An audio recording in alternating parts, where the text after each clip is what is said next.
Okay, welcome back to ESC Software Engineering classes. Okay, so with respect to our last class, we had we had got into this section called out as design and implementation. Okay, so what is this ultimately design and implementation is a real-time case study is taken. Okay, so a real-time case study now with reference to this particular chapter we have taken across with this weather station as an particular case study here. Okay, so with respect to this weather station, so we have come across with what are the classes which can be found across it.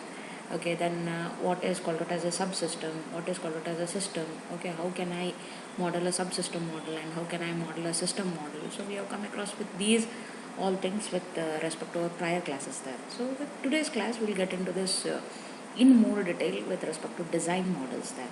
So what is this design models? Design models show us the objects and the object classes and the relationship between these respective entities there. Okay, so there are ultimately, if I am speaking about design model, there are two types of models which we'll be speaking. One is called out as a structural model and the second one is called out as a dynamic model. Okay, so structural model is ultimately which defines you the static structure of the system, okay, in terms of object classes and relationships there.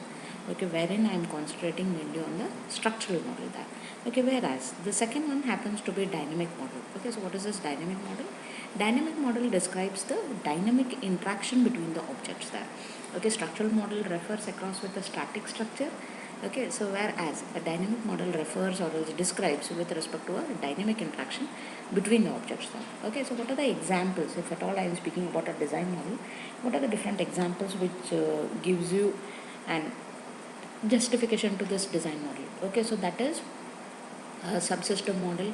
Okay, then comes a sequence model, then state machine model, then other models there. Okay, so with respect to subsystem models, okay, that ultimately shows you what is the main usage of subsystem models. It shows you what is the logical grouping, how there's a logical connection between the objects, how much coherent are those subsystems to one another. This is all being shown across in an respective subsystem model there. What is sequence model now? Sequence model is the one which shows you the sequence of interaction, the object interaction which are happening between one object to another. Okay, then what are the state machine models? State machine models are those which says you regarding a object, how do they change their state and what are the responses of the events which have triggered that particular state to happen. Okay, so a state machine model is nothing but which ultimately says you across with and especially the complex objects are. Okay, so we are not taking across with almost all the objects. Okay, only the complex objects which you feel that it is very difficult to have an what is it and coming across with an ultimately and conclusion about that particular object. So at that time a state machine model is required there. Okay, then other models are there that can be use case model, then it can be aggregation models, generalization models. So these are all an additional things which are used across with your design models.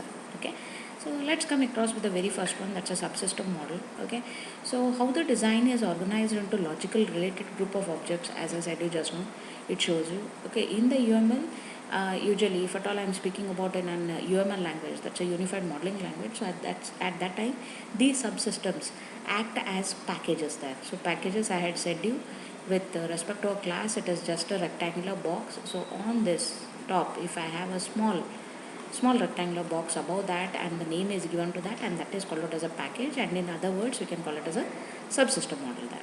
Okay, so then comes is your sequence model. So with respect to sequence model also, with respect to our last classes, we have come across what are the sequence messages which are happening across between one object to another object. Okay, so the same thing is shown here. Okay, with if you remember with respect to our last respective section wherein we had come across with PRS, okay, patient record system. So there also we had come across with the sequence diagram there. Okay, this is an one more real-time example. So for data collection, okay, with respect to your weather data or else weather action, whatever is there. So with respect to that, how the data has been collected. So at that time, the objects which are required are written on the top. Okay, so that's the information system I have. I have satellite communication, weather station, communication link, then comes weather data. Okay, I had already spoke to you that objects are written at the top, then the vertical lines which goes across from each of them are nothing but which we call out as a lifeline of this particular object there. Okay, then the sequence of messages which are being triggered okay, with an solid arrow. So that is an on go, that's a call for that particular object to be triggered there, okay. Whereas and written we have an we have a dashed arrow, and this dashed arrow is nothing but a return value there, okay. So here I can just come across with respect to information system, a request is been triggered there, okay. Request is been triggered for a report, okay, for a data collection, okay. So keep in mind these sequence diagrams will help you ultimately to find out how many user defined functions. This will help you ultimately in one or the other way to come to a conclusion with the number of user defined functions which you are going to write down, or else which you are going to come across with a respective your respective application there, okay. So the first one is request. So request, with respect to that, I say that my variable functions or else the arguments which can be passed across, that is a report there, okay. So request is triggered, then a communication, it says that it acknowledges back to the information system that okay, I have received and request that. So after the request is received, then you have a report of weather, okay. Report whether this particular event or as this particular message will trigger this object called out as weather station, okay.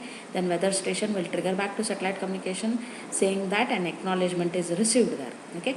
Then what does this report weather does, okay. Report weather gets the summary, okay. So after this get the summary, you can just see here. So request report is over here, and whereas the acknowledge is here.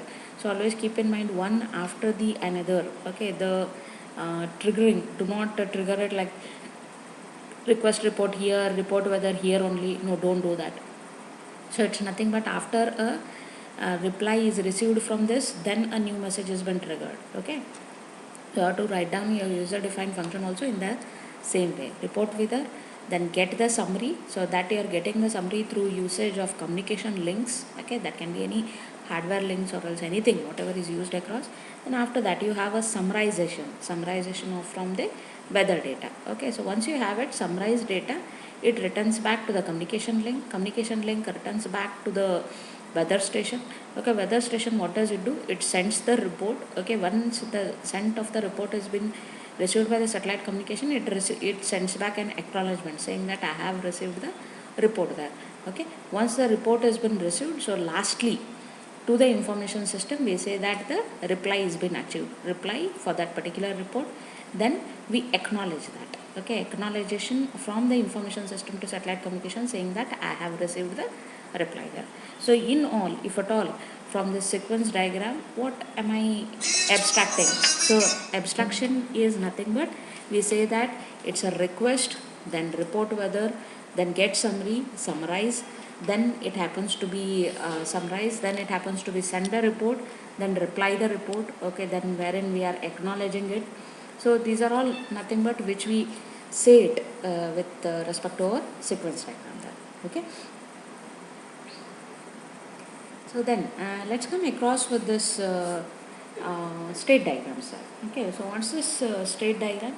So state diagram says that state diagrams are used ultimately are used to show how objects respond to different service requests there, okay, and the state transitions triggered by these respective requests. State diagrams are useful high level models of a system or an object's runtime behavior, okay. You don't usually need a state diagram for all the objects, as I particularly mentioned you that it is not required for all the objects in the system there, okay. So here you can just come across with the, we had already come across with an state diagram for a oven, okay, a microwave oven operation there. This similarly here for a weather station, what happens is the initial, okay, so it's the start, okay. So wherein we say that, okay, so it has been shut down initially, okay. So wherein we say that it's a shutdown process. So here you can just come across it's a operation as my ultimately and more abstracted view which I can just say, okay. So first initially it's with controlled one, okay. So I'll be, so here it happens across with a shutdown, we restart it, when we restart it a running operation will be done here, okay. So when it will be running through remote control, we will be controlling the things there, okay. If at all there is a report of a status, we will be testing it, okay. When the test is complete, the transmission is done, then again it is gone across with the shutdown there. Okay, so else when it is running, okay, so you are summarizing the data. Okay, so when you summarize the if I want to say it in one trigger, I'll just tell you. Okay, so it's a restart, it will be running. Okay, so when it will be running at every equal intervals of time, okay, at a triggered time like 5 minutes or something. So from running you'll be collecting the information there. Okay, from running you'll be collecting it. Once the collection is done, okay, this is the first one, this is the second one. When the collection is done, okay, so you'll be reporting the weather. So this is your third transmission. So once the report weather is done, the weather summary is complete. Okay, it is transmitting.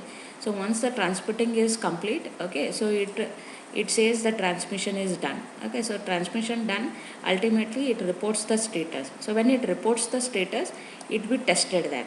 Okay, so once it is tested, the test is completed, then we will be transmitting it. Okay, so we will be transmitting it across the globally. It will say that okay, the transmission has been done there. Okay, else on to the other side, if at all it's a shutdown mode. Okay, so from running we go across with the shutdown, or else when it's a restart, it will be restarted triggered. Okay, we reconfigure. Okay, the power save will be there. Okay, when we reconfigure, the configuration is done, we have a running one.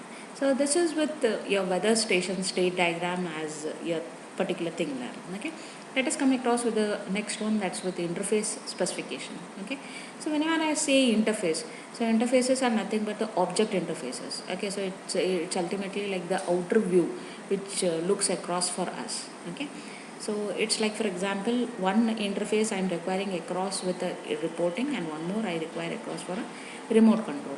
So when I say reporting, what all things are we reporting? Weather report, status report. Then when it comes across with a remote control, it is with start instrument, stop the instrument, collect the data, provide the data. So these are with your remote control as an interface which I have to design, and one more interface which I have to design for reporting them.